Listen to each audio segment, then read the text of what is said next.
Good morning. Today we're going to talk about the call of Moses. Last time we discovered that Moses had a very special privileged position. He was taken into Pharaoh's household by Pharaoh's daughter and treated like a son. Well, he grew up. Think of it. It's like he's a prince, but he always knew that he was a Hebrew. So one day he was out walking the streets and he noticed that some of the Hebrews were being mistreated by their Egyptian masters, and they were beating them and everything else.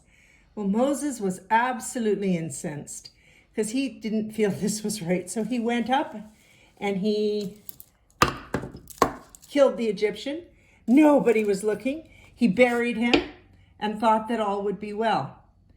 The next time he went out, he saw a couple of Hebrews fighting, and he said, "You guys, stop that." And they said, "What are you going to do? You're going to kill us the way you killed that Egyptian?" Uh-oh, his sin was known. So after the murder, Moses knew that he had to get out of town. Pharaoh was really mad. So under cover of darkness, he left the area of the pyramids. He left his Hebrew people behind. He just cared about himself. He went across the Sinai Peninsula, way over to Midian, far, far away. And there he stayed for 40 years. He got married. He looked after sheep.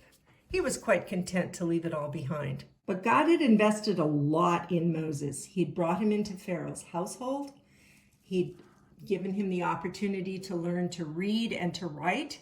He also gave him an inside knowledge of what Pharaoh was like, what it was like to be in the high echelons of power in Egypt.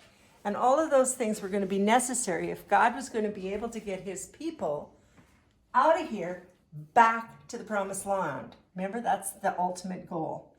So one day, the sheep wandered and ended up wandering all over to a place called Mount Sinai in the Sinai Peninsula. And Moses chased them.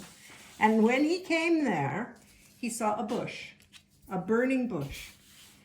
And when he spotted it, God spoke out of the bush and said, "Take off the shoes of your feet, for where you are standing is holy ground."